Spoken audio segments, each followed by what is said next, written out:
इसमें इस प्रकार लिखा गया है, मैं तुमसे सच कहता हूँ, जो कुछ तुम पृथ्वी पर बांधोगे वो स्वर्ग में बंधेगा, और जो कुछ तुम पृथ्वी पर खोलोगे वो स्वर्ग में खुलेगा।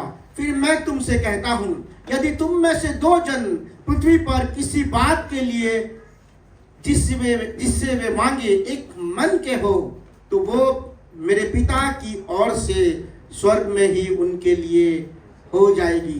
क्योंकि जहाँ 2 या 3 मेरे नाम पर इकट्ठे होते हैं, वहाँ मैं उनके बीच होता हूँ। हालेलुया। सुंदर वाक्य है, 2-3 लाइन को बोलूंगा। जो तुम पृथ्वी पर बांधोगे वो स्वर्ग में बंधेगा, और जो कुछ तुम पृथ्वी पर खोलोगे वो स्वर्ग में खुलेगा। इसका मतलब ये नहीं है कि हम जो कुछ भी चाहे वो कुछ बांध दे इधर, जो कुछ भी चाहे वो कुछ यहाँ बोल दे। नहीं, हेवन का एक परफेक्ट प्लान है, हेवन का एक परफेक्ट इच्छा है। ठीक है, प्रभु का एक परफेक्ट प्लान है, सिद्धि इच्छा है, सिद्धि योजना है। वो तब तक नहीं होगा जब तक हम पृथ्वी पर उन चीजों को नहीं बोलेंगे। ठीक है, यही होता है। इसका मतलब कुछ भी बोल दो नहीं। ठीक है, प्रभु की सिद्धि इच्छा के अनुसार जो भी हम पृथ्वी पर बोलेंगे, वहां से क्या है वो चीजें रिलीज होगा। हालेलुया।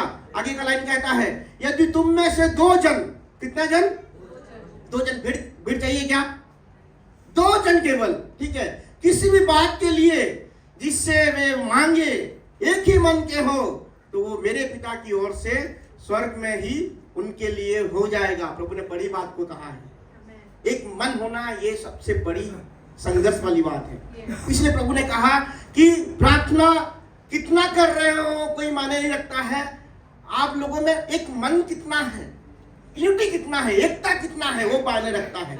इसलिए प्रभु ने कहा है कि प्रार्थना करने से पहले बहुत प्रयास करना पड़ता है, प्रार्थना करने से पहले बहुत मेहनत करना पड़ता है, प्रार्थना करने से पहले हृदय को लगाना पड़ता है, मन को लगाना पड़ता है, ताकि मन जो है एक हो जाए। हालेलुया। अगर मन नहीं है तो प्रार्थना भी नहीं करना चाहिए। इसका मतलब है कि नहीं? प्रभु ने कहा है, अगर तुम बलि चढ़ाने के लिए जा रहे हो, तुम्हें याद आ रहा है कि तुम्हारे भाई के साथ तुम्हारा अनबन है, तो बलि भी मत चढ़ाओ। पहले भाई के साथ रिश्ता ठीक करो, उसके बाद क्या करो?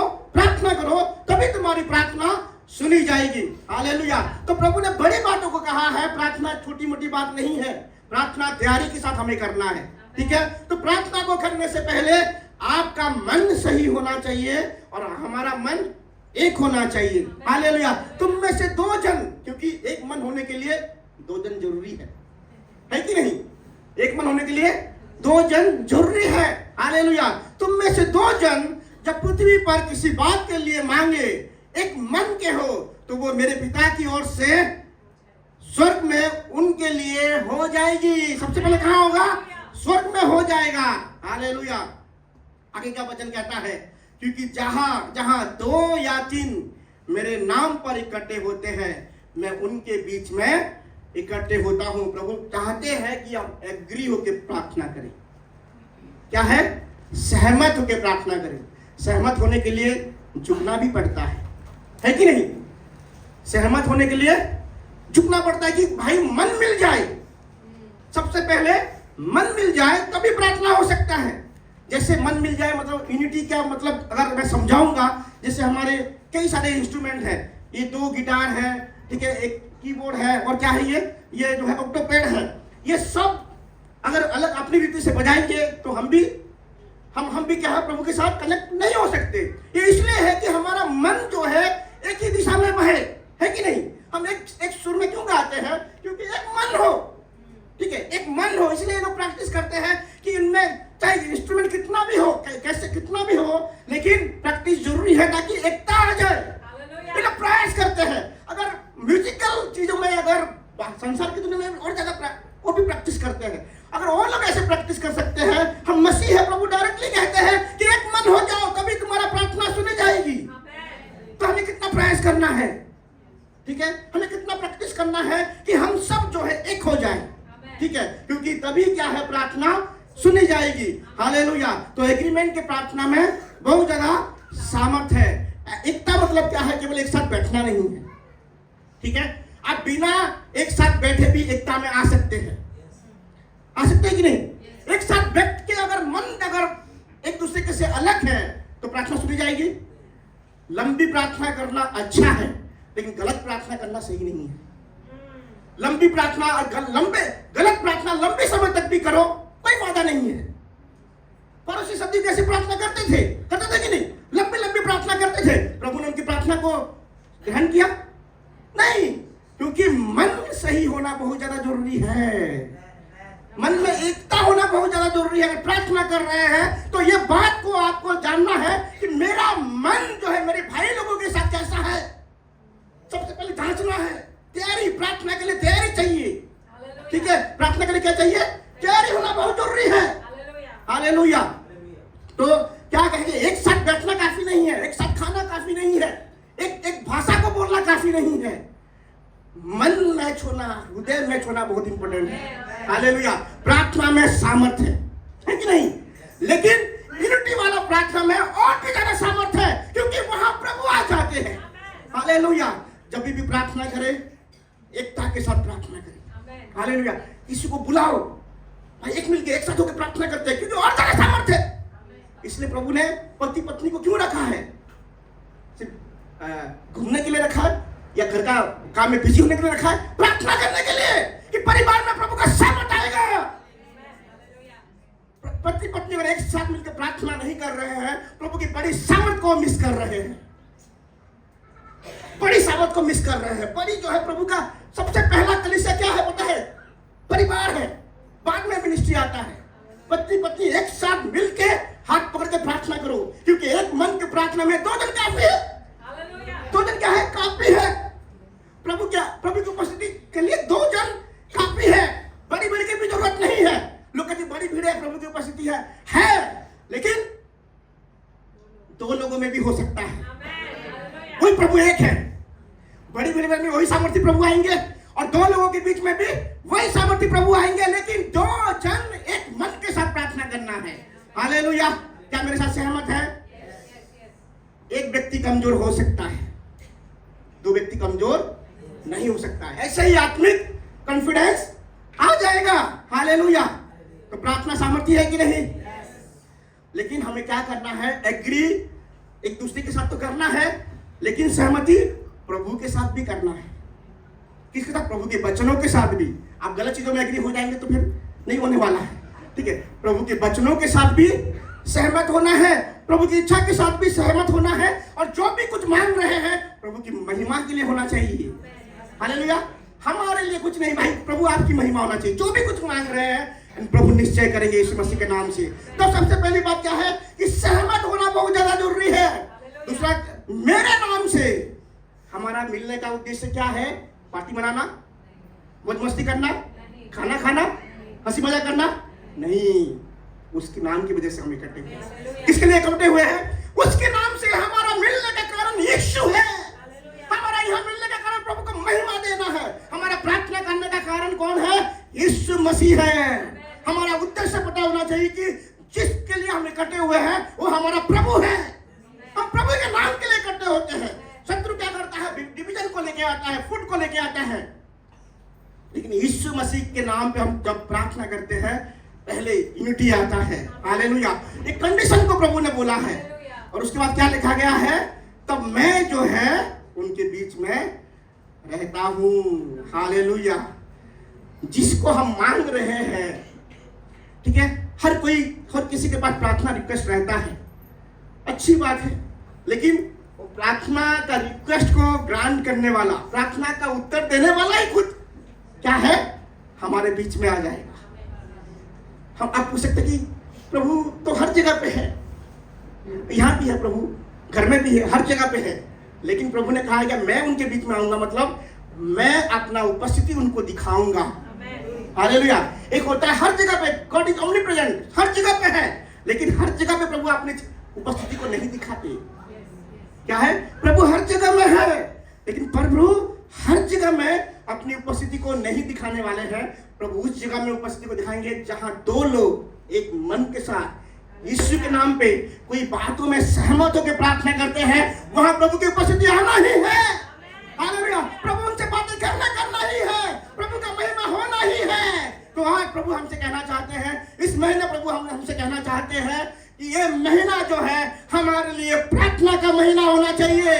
केवल एक साथ मिलकर प्रार्थना नहीं करेंगे, एक मन होकर प्रार्थना नहीं करेंगे, हम एक दूसरे के साथ जुड़ के हम प्रार्थना करेंगे। ये मार्च का महीना हमारे लिए क्या है? प्रार्थना का महीना है। हालेलुया।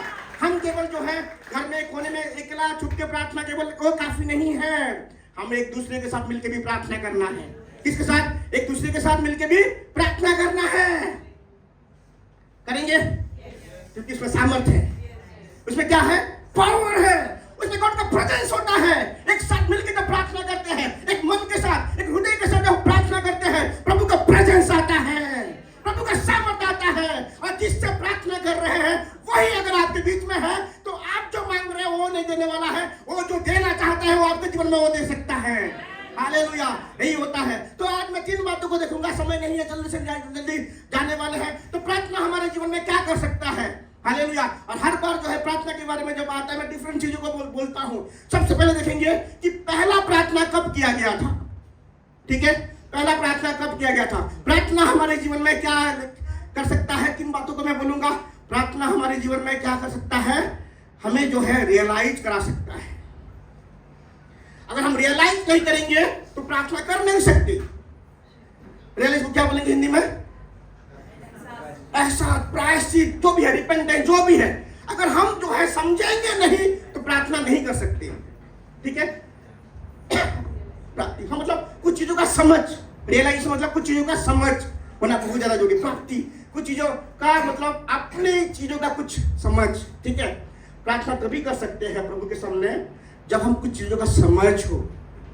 ठीक है, आदम को प्रभु ने बनाया। पहला प्रार्थना के बारे में जाएंगे। पहला प्रार्थना कब कैसे शुरू हुआ? उत्पत्ति की पुस्तक में लिखा गया है। प्रभु ने आदम को बनाया, आदम और हवा को बनाए, लेकिन वो लोग जो है प्रभु के जैसा होना चाहा, इसलिए गिरे ना। एप्पल तो खाए, एप्पल नहीं, फ्रूट खाए, एप्पल भी नहीं, वो आ जाता है बच्चों में, संडे स्कूल में सिखाया गया है इसलिए आ जाता है। ठीक है, फ्रूट खाए, लेकिन वो लोग क्या चाहे कि प्रभु के जैसा बनना चाहे, है कि नहीं? घमंड आया, इसलिए वो निकाले गए। कहां से? परमेश्वर की उपस्थिति से। उनके बेटे कौन थे? हाबिल और कैन। उन दोनों के बीच में क्या हुआ? झगड़ा भी नहीं हुआ। एक व्यक्ति के भाई के अंदर नफरत था और उस भाई ने धोखे से जो है हाबिल को मार दिया और पूरे जो है मानव जाति जो है मतलब प्रभु की उपस्थिति में दूर होने की वजह से पूरा मानव जाति जो है कहां गए? अंधकार में गए, मर्डर हुआ, कई सारे पाप में गए। और पहला बेटा जो है हाबिल था, पहला बेटा, उसका क्या हुआ? मृत्यु हुआ। कैसे मृत्यु हुआ? नेचुरली हुआ? नहीं, मर्डर हुआ। ठीक है, क्या हुआ?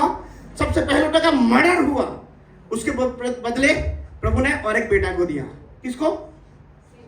जो वादा प्रभु ने किया था, किसको? आदम को। वो वादा समाप्त हो सकता था उस समय।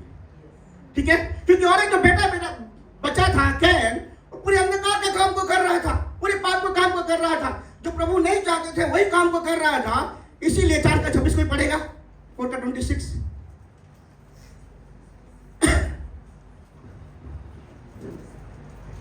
जल्द से जल्द।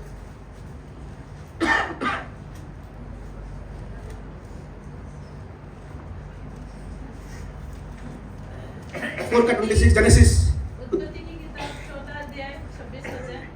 शेत के भी एक पुत्र उत्पन्न हुआ और उसने उसका नाम एनोश रखा। उसी समय से लोग यहोवा से प्रार्थना करने लगे। हालेलुया।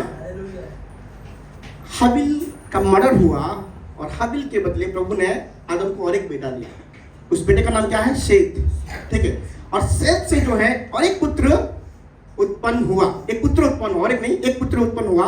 उसका नाम क्या था? एनोस।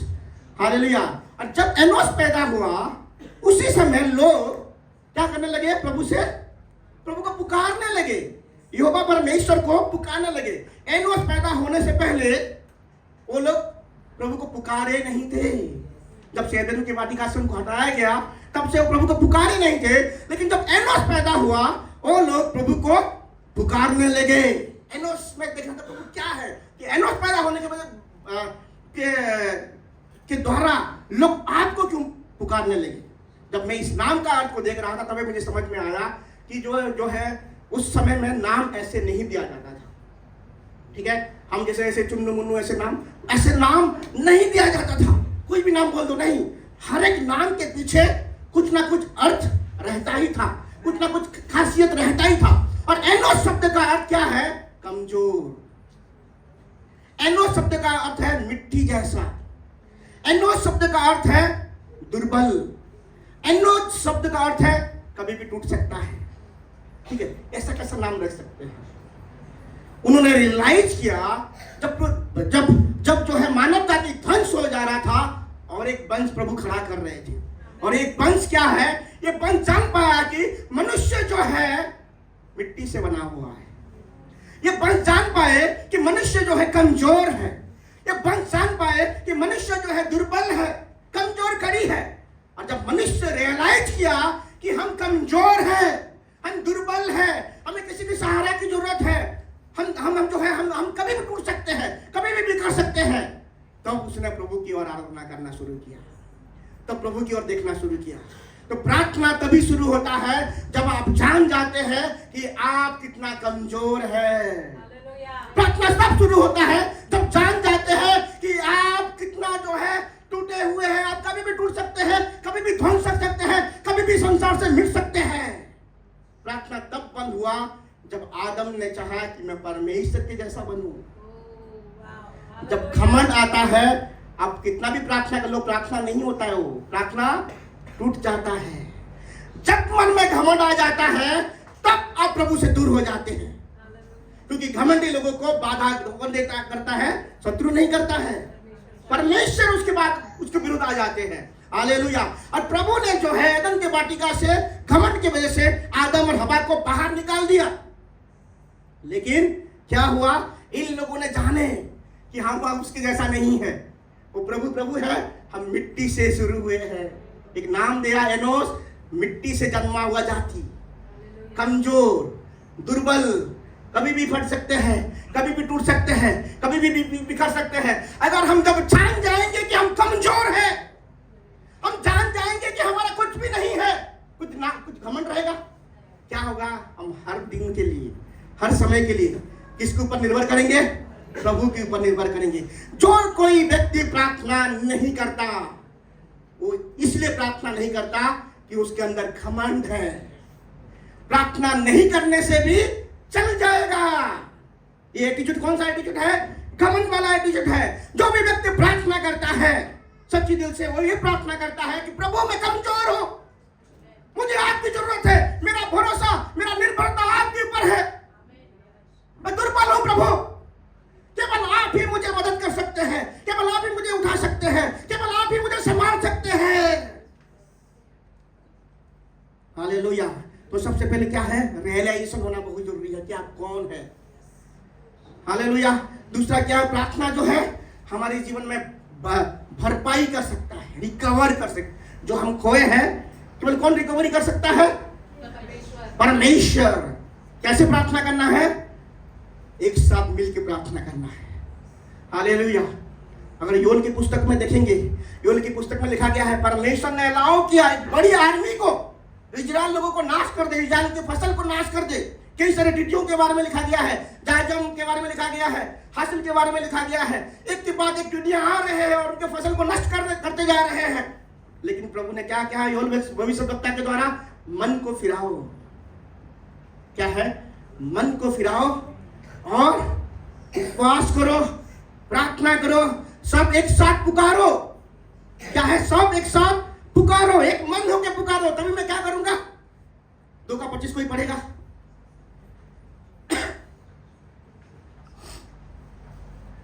दो का 25 ओएल का पुस्तक 2:25। और जिन वर्षा की उपज अरबे नामक टिड्डियों और हेलेक और हासिल और गाजम नामक टिड्डियों में, अर्थात मेरे बड़े दल ने जिसको मैंने तुम्हारे बीच भेजा खाली थी, मैं उसको हानि तुमको भर दूंगा। वो हानि कौन भरेगा? परमेश्वर भरेगा। एनकेजेवी में लिखा गया है I will restore you the years. ठीक है, पैसे की भरपाई हो सकता है। क्या है? पैसे की भरपाई हो सकता है। ठीक है, और भी जो भी लॉस है उसका भरपाई हो सकता है। लेकिन जो समय जो गया है कोई भर नहीं सकता। ठीक है, कोई भरपाई कर सकता है? जो समय आपका गुजरा है उसको कोई भरपाई कर सकता है? एक वचन कहता है केजेवी में, I will restore you the years. प्रभु दिन की भरपाई नहीं कर सकते, केवल नहीं करते, केवल कभी महीने की भरपाई नहीं करते। प्रभु जो वर्षों आप प्रभु के बिना खोए हो, जो अंधकार का समय है, जो आप प्रभु के बिना थे, उस वर्षों को भी प्रभु आपकी भरपाई कर सकता है। हालेलुया। अगर आप प्रार्थना करेंगे, अगर आप पुकारेंगे, ठीक है, प्रभु हमारा परमेश्वर का ये हबी है कि प्रभु पुनर्स्थापना करते हैं। क्या है? प्रभु रिपेयर नहीं करते हैं। प्रभु क्या करते हैं? पुनर्स्थापना करते हैं। जो चीजें आपने पुनर्स्थापना मतलब जो चीजें आपने खोया है, केवल पैसे नहीं, केवल रिश्ते नहीं, समय भी जो चीज आपने खोया है वो चीजों को भी प्रभु दे सकते हैं। हालेलुया। प्रभु ने कहा कि मैं जो है वर्षों को भरपाई तुम्हारे जीवन में कर सकता हूँ। हालेलुया। ये केवल प्रभु कर सकते हैं। हालेलुया। क्योंकि ये प्रभु का काम है। हालेलुया। तो हमें कैसे आना है? किस मनोस्था के साथ? सहमत होके, एक मन होके, दिन होके, नम्रता के साथ हमें किसके सम्मुख आना है? परमेश्वर के सम्मुख आना है। सबसे पहले हमें जानना है, रियलाइज करना है कि हम कमजोर हैं और हमें प्रभु की जरूरत है। हालेलुया। जब हम प्रार्थना नहीं करते हैं, हम इन बातों को दर्शाते हैं कि हमें प्रभु की जरूरत है ही नहीं। हालेलुया। हम इसलिए प्रार्थना करते हैं कि हमें जो है प्रभु का जरूरत है, हमारा निर्भरता प्रभु के ऊपर है, हमारा भरोसा प्रभु के ऊपर है, इसलिए हम प्रार्थना करते हैं। हालेलुया। दूसरा, हम प्रार्थना इसलिए करते हैं, केवल वही है जो है खोए हुए चीजों को वही केवल भर सकता है। नया करार में लिखा गया है, आई रिडीम द टाइम, मैं जो समय का पुनरुद्धार कर सकता हूँ। हालेलुया। जो खोया हुआ समय है, हम प्रभु को जानने से पहले कितना समय बर्बाद किए हैं। अंधकार में जब जीवन थे, जब जी रहे थे, समय बर्बाद हुआ कि नहीं? लेकिन प्रभु का वचन कहता है, जब प्रार्थना करोगे, जब पुकारोगे, जब प्रभु के ऊपर निर्भर करोगे, तो मैं जो है वो समय को तुम्हें दे सकता हूँ, जो समय तुम्हारा नष्ट हुआ है। हालेलुया। ये प्रार्थना कर सकता है और कोई कुछ नहीं कर सकता है। तीसरा बात हम देखेंगे, जो है प्रार्थना हमारे जीवन में बेदारी को लेके आ सकता है। बेदारी मतलब क्या है?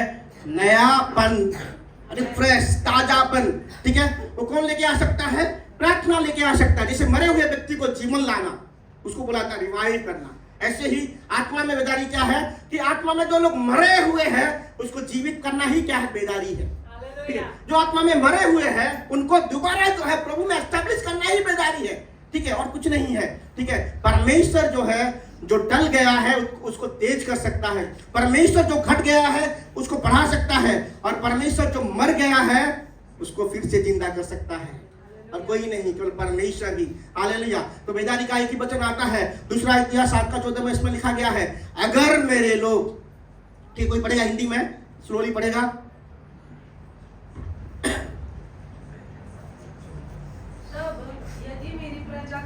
हालेलुया। बस यदि मेरी प्रजा के लोग, किसको कह रहा है? ये संसार के लोगों को प्रभु नहीं कह रहा है। ठीक है, कि कोई भी प्रार्थना करे तो मैं उसके जीवन में बेदारी लेके आऊंगा, नहीं। प्रभु कह रहे कि अगर मेरी प्रजा के लोग, आज कलीसिया को प्रभु कह रहे हैं, अगर मेरे लोग, यदि मेरे लोग, हम उसके हैं। ठीक है, इसके हैं। तो अगर हम जो है क्या करेंगे? जो मेरे कहलाते हैं, दीन होकर प्रार्थना करें और मेरे दर्शन के खोजी होकर अपनी पूरी चाल से फिरे, तो मैं स्वर्ग में से सुनकर उनका पाप क्षमा करूंगा और उनके देश को ज्यों का त्यों कर दूंगा। हालेलुया। अगर मेरे लोग, तो इसका मतलब क्या है? अगर जो है हमारे जीवन में बेदारी आना है तो प्रभु से शुरू नहीं होने वाला है।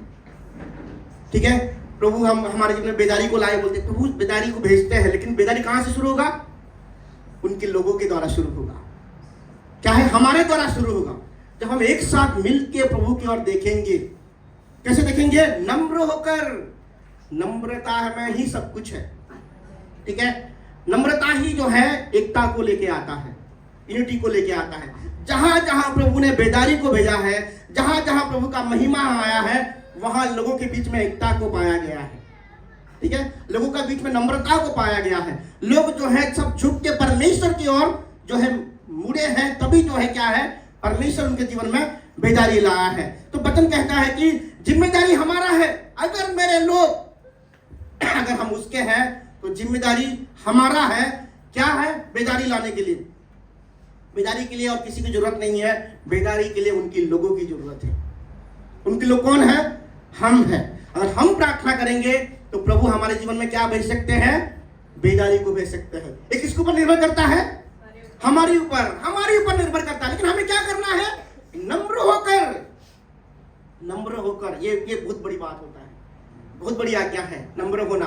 और यही तो लोग होना नहीं चाहते हैं, ठीक है, यही तो लोग होना नहीं चाहते हैं। इसलिए अगर मेरे लोग नम्र होकर, ठीक है, नम्र होकर, नम्रता मतलब क्या है कि जैसे घोड़े के मुंह में क्या लगाया जाता है?